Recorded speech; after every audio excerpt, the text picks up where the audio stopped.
प्रदेश भर में वर्चुअली जुड़े हुए मेरे मंत्री सहयोगीगण, सांसद साथीगण, विधायक मित्रगण, प्रशासनिक अधिकारीगण,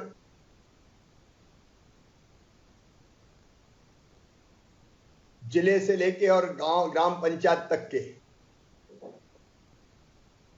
सभी जनप्रतिनिधिगण, राजनीतिक दलों के कार्यकर्ता साथीगण, समाज सेवी स्वयंसेवी संस्थाओं के मित्रगण, निचले स्तर पर भी हमारा प्रशासकीय अमला, चाहे गांव का हो चाहे शहरों का हो, और मेरे प्रिय बहनों भाइयों बेटे बेटियों, आज एक विशेष उद्देश्य से आपके साथ चर्चा करने के लिए जुड़ा हूं। आपका सहयोग मांगने आया हूं।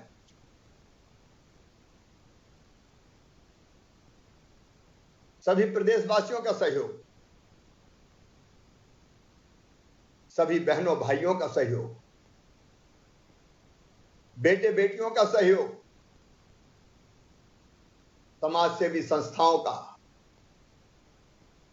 अलग अलग संगठनों के कार्यकर्ताओं का, सभी जनप्रतिनिधि मित्रों का मैं सहयोग चाहता हूं। आप सब जानते हैं, कोरोना के खिलाफ हमारा देश, हमारा प्रदेश और पूरी दुनिया जूझ रही है। प्रदेश में भी हम युद्ध लड़ रहे हैं, क्योंकि यह संक्रमण से फैलने वाली बीमारी है, एक से दूसरे में फैलती है। इसलिए इसको अगर रोकना है, समाप्त करना है, तो केवल प्रशासनिक अमला नहीं, केवल सरकार नहीं, समाज को साथ खड़ा होना होगा। और समाज साथ खड़ा भी है। मैं आभारी हूं प्रदेश की जनता का, मेरे जनप्रतिनिधि मित्रों का, सभी स्वयंसेवी समाज सेवी संगठनों का, संस्थाओं का, जिन्होंने भरपूर सहयोग किया है। और उसी सहयोग का परिणाम है, हमने प्रदेश में सबसे पहले जनता कर्फ्यू लगाया। उसके पहले भी जन जागरण के अभियान चले। लड़ाई विकट है, लेकिन थोड़ा थामने में हम कामयाब हुए हैं। हम जानते हैं कि अप्रैल के महीने में 21 अप्रैल तक मध्य प्रदेश का नंबर संक्रमित राज्यों में 7वां हुआ करता था, 6वां या 7वां। ये आपके सहयोग का परिणाम है कि हम आज 14वें नंबर पर हैं। एक्टिव केसेस में भी बड़े राज्यों में हम सबसे पीछे हैं।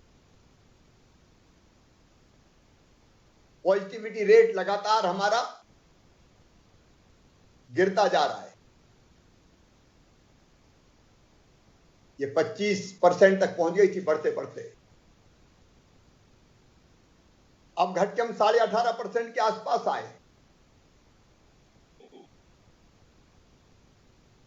रिकवरी रेट लगातार बढ़ रहा है। पॉजिटिविटी रेट तो कल 18.23%, 18.23% हो गया।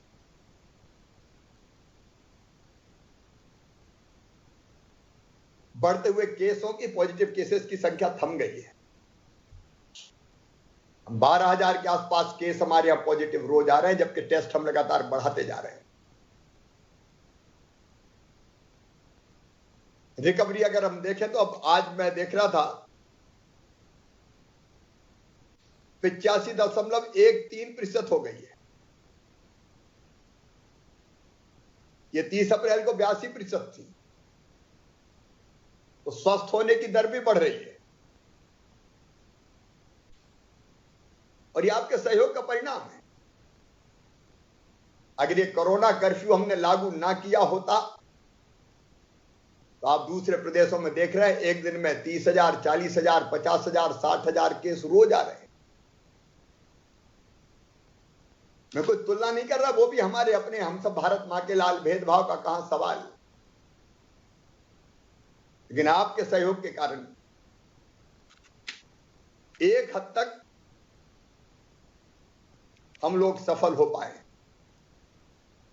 लेकिन लंबा सफर अभी बाकी है। अगर जरा भी ढिलाई की तो फिर हम बड़े संकट में फंस जाएंगे, और अभी भी काफी काम करने की जरूरत है। इसलिए आज मैंने आपको बुलाया है। इस बार शहरों के साथ साथ गांवों में भी संक्रमण फैला हुआ है। इसको तत्काल वहीं थामने की, रोकने की जरूरत है। और जिलों में भी कुछ जिलों ने बहुत अच्छा काम करके पॉजिटिविटी रेट काफी घटाया है। हमारे बुरहानपुर जैसे जिले 3% के आसपास आ गए। कई और जिलों ने भी अच्छा काम किया है, लेकिन कुछ जिले लगातार चिंता का विषय बने हुए हैं। मैं आज नाम से जिलों की चर्चा नहीं करूंगा, मैं अलग अलग आपके साथ बैठता हूं। और शहरों में भी अब रोकना पड़ेगा हमको। जिन जिलों में पॉजिटिविटी रेट ज्यादा है, अभी तक पॉजिटिव केसेस की संख्या बढ़ रही है, और गांव में जहां है संक्रमण, वहीं अगर हमने नहीं रोका तो कल भयानक स्थिति पैदा हो जाएगी। और इसलिए एकमात्र उपाय है, मैं फिर आपसे निवेदन कर रहा हूं, प्रदेशवासियों से निवेदन कर रहा हूं, कोरोना का मारने का, कंट्रोल करने का एकमात्र उपाय संक्रमण की चेन तोड़ दो। इसलिए आज मैं आपसे आह्वान कर रहा हूं, 15 मई तक हम सब कुछ बंद करें। कड़ाई से जनता कर्फ्यू, आखिर अनंत काल तक हम बंद नहीं रख सकते। हमको जनजीवन सामान्य करना पड़ेगा। लेकिन 18% से ज्यादा पॉजिटिविटी रेट हो तो हम खोल भी नहीं सकते। मैं चाहता हूं आने वाले दिनों में जनजीवन अब सामान्य हो जाए, इसलिए कुछ दिन कड़ाई कर लें, संकल्प करें हम घरों में रहेंगे, शहरों में भी घरों में रहेंगे, गांव में भी घरों में रहेंगे। शादी विवाह बंद, मई में कोई शादी विवाह नहीं होगा। विवाह में हम जीवन साथी चुनते हैं, लेकिन जीवन ही नहीं बचा तो साथी का क्या करेंगे।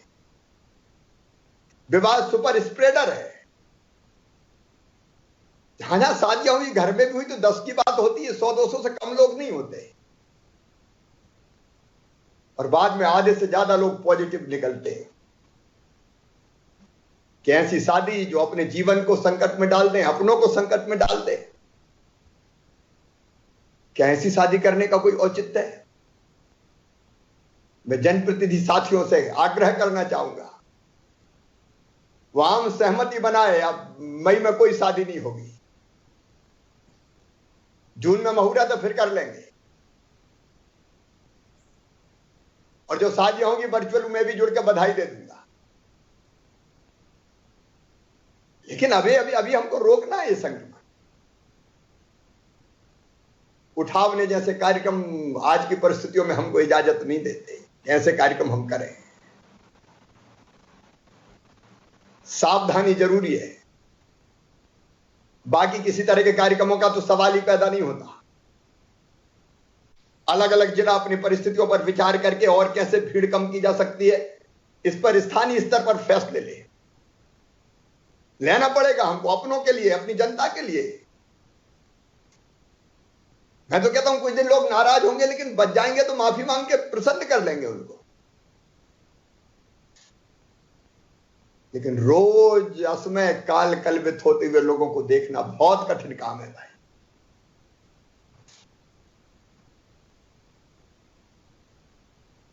और इसलिए चक्र रोकना पड़ेगा। मुझे 15 मई तक आपका सहयोग चाहिए।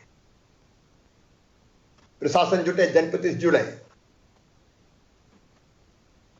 क्राइसिस मैनेजमेंट ग्रुप है हमारा, जिले का क्राइसिस मैनेजमेंट ग्रुप। मेरा कहना है कि ब्लॉक में भी क्राइसिस मैनेजमेंट ग्रुप बना दो, विधायक लीड करें उसको। महानगरों में अलग अलग इलाकों में विधानसभा वार बांट दें हम, विधायक अपने हाथ में लीड ले। और ग्रामीण क्षेत्रों में विधायक के साथ एसडीएम और जनपद पंचायत के सीओज ये लीड करे। ब्लॉक का क्राइसिस मैनेजमेंट ग्रुप जिसमें समाज सेवी भी हो, भारतीय जनता पार्टी के कार्यकर्ता भी हो, कांग्रेस के मित्र भी हो। ये तो मिलकर काम करने का समय है। राष्ट्रीय स्वयंसेवक संघ के स्वयंसेवक हो, सेवा भारती हो, जन अभियान परिषद हो, अलग अलग समाजों के लोग हो, जो ब्लॉक की जवाबदारी समाज है। और फिर इसको हम नीचे ले जाएं, गांव का क्राइसिस मैनेजमेंट ग्रुप। मुझे गांव में सुन रहे होंगे, सरपंच और सरपंच का चुनाव लड़ने वाले मिलकर इकट्ठे हो जाओ। राजनीतिक मतभेदों के लिए बहुत समय, कभी भी लड़ लेंगे। ये मानवता पर संकट है मित्रों, और संकट के समय हम मिलके 100 और 5 नहीं रहे, 105 हो जाए। सारे मतभेद भूल जाए। क्या भाजपा, क्या कांग्रेस, क्या गांव की पार्टी, सब छोड़ो, मिलके इकट्ठे हो जाओ। गांव के क्राइसिस मैनेजमेंट ग्रुप में जनप्रतिनिधि के अलावा राजनीतिक दलों के कार्यकर्ता, जन अभियान परिषद के मित्र, संघ के स्वयंसेवक हो, जहां जैसी उपलब्धता हो, और मैं सबसे नीचे की प्रशासनिक इकाई हो, मतलब पंचायत सचिव हो, रोजगार सहायक हो, हमारे कोटवार हो, आंगनबाड़ी कार्यकर्ता हो, आशा उषा कार्यकर्ता हो, ग्राम स्तर की हमारी टीम, समाज और छोटी प्रशासनिक टीम मिलकर एक हो जाए। गांव गांव में ये छोटी टीम बन जाए। क्योंकि ये भोपाल से मुख्यमंत्री नहीं रोक सकता, तो विकेंद्रित व्यवस्था ही काम करेगी, गांव की टीम रोकेगी। और इस टीम का जिम्मा हो, कई जगह टीम बनी है, पंचायतों ने अपने गांव बंद कर दिए, बाहर नहीं निकल के जा रहे, बाहर वाले को अंदर नहीं आने दे रहे। सामान की आपूर्ति कुछ लोग कर रहे हैं, कई कई गांव में हो गया है। जो बचे हुए गांव उन्हें भी करना है।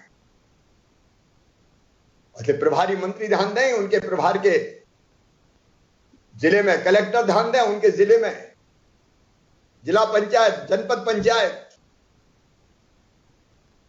और मैंने फिर कहा विधानसभा में लीड करे विधायक।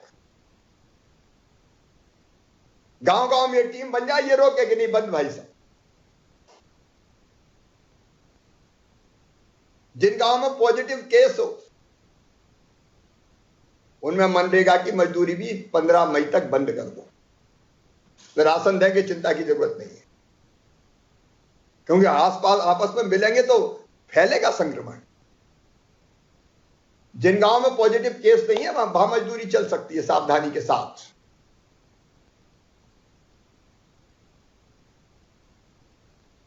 गांव अगर पूरी तरह से हम रोक के, वजह संक्रमण फैला हुआ है, उन घरों को अगर कंटेन कर दें। और गांव में एक दिक्कत और है, आपस में मिलते जुलते हैं, हमको कंटेन करना पड़ेगा उस इलाके को। 4 घर, 6 घर, 2 घर, और वो गांव की टीम कर सकती है, गांव के भाई बहन कर सकते हैं, केवल प्रशासनिक टीम नहीं कर सकती। इसलिए मैं कह रहा हूं गांव का क्राइसिस मैनेजमेंट ग्रुप, वो उनको समझाए कि भैया सबको सुरक्षित रहने के लिए तुम्हारा घर में रहना जरूरी हो, नहीं तो चलो कोविड केयर सेंटर चलो, क्वारंटाइन सेंटर चलो। अभी प्रशासनिक अधिकारियों की बात नहीं मानते, ले जाना चाहते तो जाने को तैयार नहीं है, कई लोग मुझे बताते हैं। लेकिन प्रेम से समझाना पड़ेगा कि दूसरों को सुरक्षित रहना है, तो अगर 4 घर संक्रमित है, वहां पॉजिटिव केस है, तो उनको अलग ही रहना होगा। ये गांव की टीम ही देखे कि होम आइसोलेशन का पालन ठीक से हो। ये टीम बन जाएगी तो ये देखेगी। और घर में अगर जगह नहीं है तो पंचायत भवन में, स्कूल में ले जाए या कोविड केयर सेंटर पे ले जाए। अभी कोविड केयर सेंटर खाली पड़े हुए हैं, हमने जो बनाए, बहुत बड़ी संख्या है ही नहीं उनमें। उनमें चाय, नाश्ता, भोजन, इलाज, सबकी व्यवस्था हम कर रहे हैं। और शहरों में मैं फिर कहता हूं, विधायक लीड करे, उनके विधानसभा क्षेत्र में अलग अलग अधिकारियों की ड्यूटी कलेक्टर लगा दी। महानगरों में एसडीएम के क्षेत्र के हिसाब से भी ड्यूटीज लग सकती है। रहवासी संघ, मोहल्लावासी, कॉलोनीवासी, वार्ड के पार्षद, पूर्व पार्षद, समाज सेवी, स्वयंसेवक, सब इकट्ठे हो सकते हैं और उनकी टीम बन सकती है। देखिए, टीम के बिना काम नहीं चलेगा। हम देख रहे हैं कि कई राज्यों में स्थिति बहुत भयानक है, लेकिन हम निर्णायक दौर में पहुंच गए जब अंतिम प्रहार कर सकते हैं मध्य प्रदेश में कोरोना की जड़ों पर। लेकिन इतनी सतर्कता से काम लिया तो ही उससे शहर की टीम बनी। 15 मई तक बंद। आप सुन रहे हैं, आप कीजिए, मेरे संदेश को गांव गांव पहुंचाइए, हर व्यक्ति तक पहुंचाइए। और इसके साथ दूसरी चीज, अलग अलग जिलों की स्थिति में कहां भीड़ होती है वो देख के फैसले करें। मैं अलग अलग कलेक्टर से भी बात करता हूं, मैंने कुछ नाराजगी भी प्रकट की है, लेकिन वो जनता के हित के लिए, लोगों को बचाने के लिए। आखिर ऐसे समय में चैन से कुर्सी पे बैठा नहीं रह सकता। रात और दिन एक ही जुनून रहता है कि कैसे कैसे बचाएं। उसमें हम सबको जुटना पड़ेगा। और दूसरी चीज, कल से किल कोरोना अभियान अभी भी चल रहा था, लेकिन अलग अलग हिस्सों में हम देख रहे थे जहां हॉट स्पॉट है, ग्रामीण क्षेत्र में, वहां घर घर जा रही थी टीम सर्वे। गांव में एक एक घर जाना है। ये टीम का प्रारूप आपके पास पहुंच चुका है। 2 तरह की टीम होंगी। एक टीम जो घर घर सर्वे करेगी, उसमें आशा कार्यकर्ता, आंगनबाड़ी कार्यकर्ता, आंगनबाड़ी सहायिका, रोजगार सहायक, जन अभियान परिषद के मित्र और गांव की टीम। क्योंकि अकेले जाएंगे तो कोई नहीं पूछेगा इनको, कई लोग घुसते ही नहीं देते, दरवाजे नहीं खोलते। कई जगह सहयोग भी करते हैं, इन्हें अच्छा काम भी किया है, लेकिन इनके साथ गांव की टीम चाहिए। गांव की गणमान्य नागरिकों की जो मैंने पहले उल्लेख किया है, वो टीम और ये मिलकर जाएंगे तो सर्दी जुकाम बुखार वाले जो पेशेंट्स कई बार गांव में बताते नहीं है, नीम हकीम इलाज करते रहते हैं या सोचते सर्दी खांसी है ऐसे ठीक हो जाएगी, बाद में जब वो संक्रमण फेफड़ों में फैल जाता है, ऑक्सीजन लेवल कम होता, घबराहट होती, तब आते हैं और तब ऐसी हालत में आते कि हम बहुत कुछ करने की स्थिति में नहीं रहते। फिर क्यों ये नौबत आने दें? हर जरा संकल्प कर ले, पहचानेंगे। कहीं भी अगर है सर्दी जुकाम बुखार वाले, घर घर जाके सर्वे करके निकालेंगे उन। और जितने ऐसे निकलेंगे उनके लिए फिर हमारी दूसरी टीम, एक टीम घर घर का सर्वे करेगी, दूसरी टीम केवल ऐसे निकले, किसी गांव में 5 निकले, 10 निकले, कहीं बिल्कुल नहीं निकलेंगे, कहीं ज्यादा निकलेंगे, तो वहां फिर ये लोग आशा सहयोगिनी, एएनएम, एनएमएस, सीएचओ, एचएलबी, पुरुष supervisor, malaria supervisor, leprosy supervisor, B, बहुत बड़ी टीम है हम खड़ी कर रहे हैं, आंगनबाड़ी सुपरवाइजर, पंचायत सचिव, ये रहेंगे वहां, जो लक्षण के अनुसार दवाई देंगे, मेडिकल किट तत्काल दे देंगे। हम रिपोर्ट का इंतजार नहीं करेंगे कि टेस्ट की रिपोर्ट आए तब देखेंगे, तत्काल दवाई। और उनमें से जिनको लक्षण दिखे उनका टेस्ट तो कराएंगे ही, लेकिन इलाज की तत्काल व्यवस्था, घर में आइसोलेट कर दें उनको। और नहीं तो कोविड केयर सेंटर पे भेज दें। ये डिले नहीं कर सकते हम। डिले हुआ तो गांव में फैलता है फिर संक्रमण। कई गांव में ज्यादा केस मिलने लगे, कई गांव ने अपने आप को बचाया भी, रोका भी। और उससे संकल्प मेरा गांव कोरोना मुक्त गांव। प्रशासन की सबसे नीचे की इकाई के साथ मिलकर गांव की टीम ये तय करे। वहीं दवाई दी जाएगी, सावधानी क्या क्या रखा जाए इसका पर्चा दिया जाएगा। होम आइसोलेशन में रखने लायक होगा, होम आइसोलेशन में रखेंगे, नहीं तो क्वारंटाइन सेंटर में ले जाएंगे या कोविड केयर सेंटर में ले जाएंगे। और हम सब जानते हैं, मैं ग्राम वासियों से कह रहा हूं कि लापरवाही बहुत, और शहर में भी कई बताते ही नहीं बिल्कुल। तो भाई छुपाने से फायदा क्या? ये मन में पता नहीं कैसी मानसिकता कुछ लोगों के मन में है कि नहीं नहीं नहीं घर पे ही ठीक हो जाएंगे, अब मत बताओ, या डरते हैं। इनको निकाल के समय पे इलाज के लिए लाना पड़ेगा तो ये सब बच जाएंगे। तो कोरोना ऐसी बीमारी नहीं है, प्रारंभिक लक्षण के समय अगर हमने इसको इलाज कर लिया इसका तो बिल्कुल ठीक होता है। ये खतरनाक तब होता है जब लंग्स में जाता है, फेफड़े संक्रमित कर देता है। तो गांव में भी ढूंढ के निकालना है किल कोरोना अभियान। वहीं दवाइयां देना है, इसलिए सारे कलेक्टर्स देखेंगे, जनपद वालों की ड्यूटी लगा दें। और मेरे सांसद, मेरे विधायक साथी ये नीचे तक देखें भाई, ये देखो, ये लोगों के लिए जीने का समय है अभी। ये टीम केवल प्रशासन ने आप बनवाए, आपके प्रभाव का इस्तेमाल करें। वहीं के वहीं ढूंढना, वहीं के वहीं इलाज करना, ताकि ऐसी स्थिति ना आए कि उनको ऑक्सीजन लगे या उनको आईसीयू में भर्ती होना पड़े। मेरा अपना विश्वास ये किया जा सकता है समय पे ढूंढ के, बिल्कुल। और हमें करना ही है, हर हालत में करना है। शहरों में किल कोरोना अभियान चलेगा, हम कोविड सहायता केंद्र खोलेंगे। नगर निगमों में जोन के स्तर पे आप खोलें। प्रशासनिक अधिकारी ध्यान दें, मेरे विधायक सांसद साथी बैठे, प्रभारी मंत्री बैठे, वो मोहल्ला क्लिनिक की तरह काम करेंगे। गाड़ी घूमे जो अनाउंसमेंट करे सब जगह कि भाई जरा भी सर्दी जुकाम बुखार है तो यहां आ जाओ, सीधे अस्पताल जाने की जरूरत नहीं है। और कोविड सहायता केंद्र पर ही उनको दवाइयां दे दे। अगर उनमें से कोई लगता है कि संक्रमित ज्यादा है तो भर्ती की व्यवस्था भी हम कर सकते हैं, कोविड केयर सेंटर में ले जा सकते हैं। टेस्ट तो उसका कराएंगे ही हम, लेकिन दवाई तत्काल दे दे। भोपाल में यह प्रयोग हुआ, सफल रहा है। तो सभी नगरों में करना है, महानगरों में करना है, नगर पालिकाओं में 2-3 वार्ड के बीच एक कोविड सहायता केंद्र खोलो।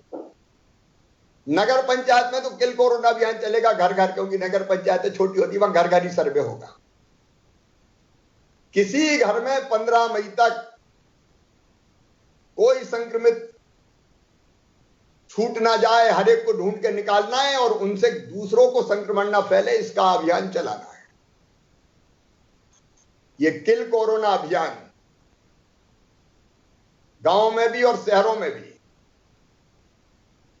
फिर शहरों में होम आइसोलेशन की व्यवस्था, गांव में होम आइसोलेशन की व्यवस्था। उसमें मैं रोज क्रॉस चेक करता हूं, मेरे विधायक मित्र भी करें,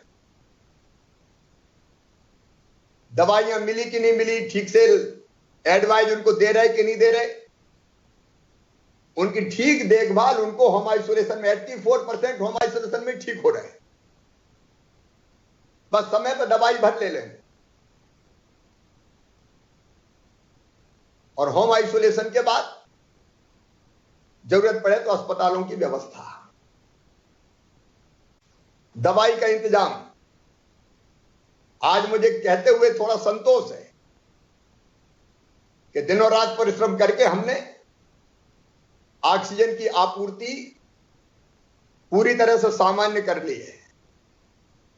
ऑक्सीजन के लिए हमारे खाली टैंकर लेके एयरफोर्स के विमान भी जाते हैं, ऑक्सीजन एक्सप्रेस भी आती है। हम 95 ऑक्सीजन के प्लांट लगा रहे हैं मध्य प्रदेश में। तीसरी लहर की तैयारी भी कर रहे हैं। कई शहरों ने अद्भुत प्रयास किए हैं। कोविड केयर सेंटर कई जगह बहुत हो, इंदौर इसका उदाहरण है, उच्च स्तर के बने, और भी कई जगह बने। अस्पतालों में बिस्तर लगातार बढ़ते जा रहे हैं, और अब चूंकि पेशेंट्स घट रहे हैं इसलिए पहले से एडमिशन आसान हो गया है। इसको और आसान करने की हम कोशिश कर रहे हैं। अभी लगातार बिस्तरों की संख्या बढ़ती रहे इसकी चिंता हम कर रहे हैं। सरकारी व्यवस्था में भी बिस्तर बढ़ते जाएं, उसका अभियान चल रहा है। जिलों में ऑक्सीजन लाइन बिछ रही है, और वो ऑक्सीजन की लाइनें बिछने के बाद और बिस्तर हमारे बढ़ेंगे। वो काम हमारा लगातार चलेगा। अब अस्पतालों में बिस्तर जो कभी 1 अप्रैल को 20,159 हुआ करते थे, 63,146 हो गए। आईसीयू बेड बढ़ाना चुनौती है बड़े शहरों में, इसको और काम करें इस पे, कैसे हम कुछ आईसीयू बेड बढ़ा लें। क्योंकि इंदौर, भोपाल, ग्वालियर, जबलपुर जैसे शहर अगर होते हैं तो उन पे केवल उनका लोड नहीं होता, आसपास से लोग आते हैं, उनका भी इलाज हमें करना है। तो बिस्तरों की संख्या बढ़ती रहेगी। निजी अस्पताल बड़ी संख्या में इलाज कर रहे हैं। 500 से ज्यादा अस्पताल आज कोविड का इलाज कर रहे हैं। लेकिन हम जानते हैं एक शिकायत कई बार मिली, जहां कोविड का निजी अस्पतालों में इलाज होता है वहां पैसे, मैं सबकी बात नहीं कर रहा, जो अच्छा काम कर रहे हैं वो हमारे सहयोगी है, उनको धन्यवाद भी दूंगा, उनको बधाई भी दूंगा। लेकिन कई जगह ज्यादा पैसा लेने की शिकायत आई है। मैं चेतावनी भी देना चाहता हूं, इस समय अगर कोई ये करेगा कोरोना के संकट में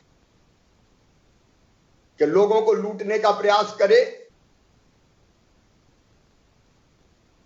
तो वो इंसान नहीं है, इंसानों को नोचने वाला गिद्ध है। हम छोड़ेंगे नहीं उनको। हमने कार्रवाइयां शुरू की है।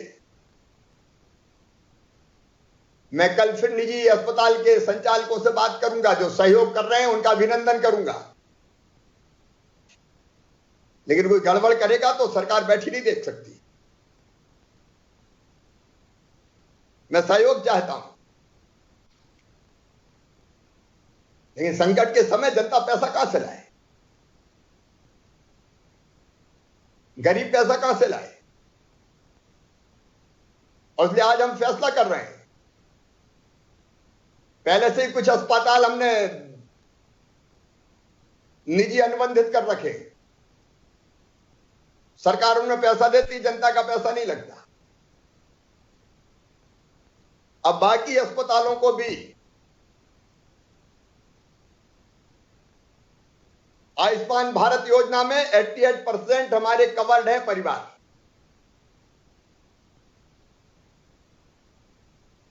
उसका पैकेज अस्पतालों ने बताया कि उस पर इलाज में कठिनाई नहीं हो सकता, तो मैं बढ़ा रहा हूं। वो राज्य सरकार बहन करेगी, उसको मैं तर्कसंगत बना रहा हूं। और बाकी भी निजी अस्पतालों से अनुबंध करके मैं गरीब और आम इंसान का इलाज निःशुल्क करवाना सुनिश्चित करूंगा। कोविड के इस दौर में नहीं है आम आदमी के पास इतना पैसा कि वो अपना इलाज करा सके। कहां से पैसे लाएंगे लोग? जो पैसा लगेगा सरकार अपने खजाने से भरेगी। कल से ये योजना लागू होगी। युद्ध स्तर पर हम काम करेंगे और जनता को निःशुल्क इलाज मिले, विशेषकर गरीबों को। कुछ अस्पताल हम छोड़ेंगे, जहां अपने पैसों पे संपन्न लोग अपना इलाज करवाना चाहते हैं, वैसे कुछ अलग छोड़ देंगे। लेकिन बाकी हम अनुबंधित करेंगे। आयुष्मान भारत योजना के अंतर्गत हम पैकेज देंगे। और वहां गरीबों का इलाज, आम आदमी का इलाज, निम्न मध्यम वर्गीय का इलाज, इवन मध्यम वर्गीय का इलाज हम निःशुल्क करवाएंगे। सारे कलेक्टर सुन लें, आयुष्मान भारत के कार्डधारी कितने निकाल लो, सूची पूरी। अगर परिवार में कोई सदस्य रह गया, तुरंत आयुष्मान भारत का कार्ड बनाओ, तुरंत चाहिए मुझे, तुरंत। बाकी सदस्य रह गए जोड़ लो, कोई जायज व्यक्ति रह गया है जोड़ लो। लेकिन इस योजना के अंतर्गत आपको अस्पतालों से बात करना है, पैकेज तैयार है, मैं उस पैकेज को भी नहीं बता रहा हूं, यहां की टीम ने बनाया हुआ है और वो रीजनेबल है, उसमें घाटा नहीं है किसी को भी, क्योंकि मैं जानता हूं घाटे में कोई काम नहीं करेगा। और उस पैकेज के अनुसार निःशुल्क इलाज हो, जनता का पैसा ना लगे। 2-3 दिन सेट होने में इसको लग सकते हैं, लेकिन तब तक की भी जो भर्ती है उनको इसका लाभ मिले, ये युद्ध स्तर पर प्रयास करना है। प्रभारी मंत्री भी देखेंगे, विशेषकर कलेक्टर्स इसको देखेंगे। सिटी स्कैन भी निःशुल्क होगा, हम देंगे पैसा। अब एक परिवार के 3-4 हो गए संक्रमित और सिटी स्कैन, कहां से पैसा लाएंगे? उसकी भी योजना बनाई हमने, इसी पैकेज में होगा वो। एम्बुलेंस जहां जहां कम है, मैंने कहा विभाग को कि तुरंत, क्योंकि एम्बुलेंस में लूट होती है, 170 एम्बुलेंस तुरंत तैयार करने का मैंने कहा है, नहीं तो और किराए पे लेके इस व्यवस्था को भी पुख्ता करें, ताकि अगर रेफर करना है तो दिक्कत ना हो। ये लोगों के साथ खड़े होने का समय है। आखिर सरकार और प्रशासन इसी समय के लिए तो होता है। गरीब परेशान ना हो इसकी चिंता भी कर रहे हैं, इसलिए ये निःशुल्क जो राशन है 2 महीने का प्रधानमंत्री जी ने कृपा पूर्वक तय किया है, 3 महीने का प्रदेश की सरकार ने तय किया है। इसका मतलब 2 महीने तो एक व्यक्ति को 10 किलो मिलेगा, 5 है तो 50 किलो घर में जाएगा। उसकी व्यवस्था स्मूथ कैसे हो जाए, जिससे भोजन की दिक्कत ना आए लोगों को। मैं इसमें और कई लोगों को जोड़ने की योजना बना रहा हूं, जो छूट गए, ऑटो चालक जैसे लोग जो जिनकी रोजी रोटी अभी प्रभावित हुई है, जिनके पास पात्रता पर्ची नहीं है और पात्र है, उनको भी चिंता ना करें, आधार कार्ड ना देखें इस समय, और थंब इंप्रेशन भी नहीं चाहिए इस समय, क्योंकि कोविड के फैलने का खतरा रहता है उससे। जो स्ट्रीट वेंडर थे उनके खाते में भी 1-1 हजार डाले, ग्रामीण स्ट्रीट वेंडर के खाते में भी डालेंगे। किसानों के खाते में 1500 करोड़ रुपया डालेंगे। अभी संकट के समय सरकार साथ खड़ी है, लेकिन मैं सबसे कहना चाहता हूं, अंततः तो संकट को समाप्त करना ही एकमात्र विकल्प है। और इसलिए मेरे मित्रों, मैं प्रदेश के सेवक होने के नाते आपसे अपील करता हूं, इस समय अपने आप को समर्पित कर दो पीड़ित मानवता की सेवा के लिए। किया भी, आप दिन रात काम कर रहे हैं, लेकिन जमीन पे नीचे कोरोना की जड़ों पर प्रहार करना पड़ेगा। वो है गांव, वो है शहर के मोहल्ले, कॉलोनी, वहां टीमें बना लो, बस इनको सक्रिय कर लो। प्रशासन इनको जोड़ के साथ मिलकर अभियान चलाए तो हम कोरोना को मार देंगे। आज भी हम देश में बहुत बेहतर स्थिति में हैं, लेकिन हम इस महामारी को समाप्त करना चाहते हैं। ये दक्षिण के राज्यों से फ्लाइट में, विशेषकर इंदौर जैसे शहरों में अगर लोग आए बिना चेक किए, क्योंकि दूसरा स्ट्रेन कोई मिला है खतरनाक है वो, और जहां फ्लाइट उतर रही वहां इस बात का ध्यान रखना, जहां ट्रेन आ रही वहां भी ध्यान रखो, कदम कदम पर सतर्क रहना होगा अभी। और तीसरी लहर भी कभी आएगी तो उसके मुकाबले के लिए भी हेल्थ इंफ्रा बनाना है हमको। बाकी काम छोड़ देंगे, देखा जाएगा एक आध साल बाद, लेकिन अभी तो कोरोना से जनता को बचाने के लिए काम करना है, और वो जनता के सहयोग के बिना नहीं हो सकता। इसलिए सबको साथ लें। मुझे प्रदेशवासी नीचे तक सुन रहे होंगे आज, मेरे गांव के प्रिय बहनों और भाइयों, शहरवासियों, मत होना बिल्कुल लापरवाह, इसकी कीमत बहुत चुकानी पड़ती है, अपनों को खोना पड़ता है। इसलिए आओ एक संकल्प के साथ हम सब खड़े हो जाएं, पूरे प्रदेशवासी। मीडिया के मित्रों से भी मैं प्रार्थना करता हूं, आलोचना के कई विषय हो सकते हैं, लेकिन इस मुद्दे पर समाज का मनोबल बढ़ाओ मेरे साथियों, मिलकर बढ़ाओ। और फिर सभी राजनीतिक दलों से अपील करता हूं, मिलकर साथ आओ। कोरोना मानवता का दुश्मन है, पहले इसको समाप्त कर लें। मुझे पूरा विश्वास है अपनी सामूहिक संकल्प शक्ति के बल पर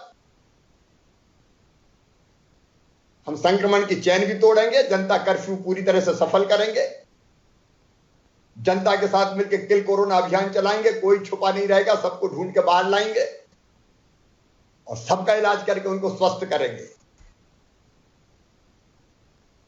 इलाज की आर्थिक दिक्कतें भी समाप्त करेंगे और जनता का जीवन भी इस दौरान आसान बना रहे उसकी भी कोशिश करते रहेंगे। मुझे पूरा विश्वास है हम जीतेंगे, कोरोना हारेगा। लेकिन मैं अंतरात्मा से प्रार्थना करता हूं, एक साथ खड़े हो जाओ, अपने अपने क्षेत्र में जुट जाओ, गांव गांव गांव गांव जागरण का मंत्र, टीम इकट्ठी करके इस पे अंतिम प्रहार करके इसको समाप्त कर लें। बाकी व्यवस्थाएं बनाने में मैं कोई कसर नहीं छोड़ूंगा। बहुत बहुत धन्यवाद।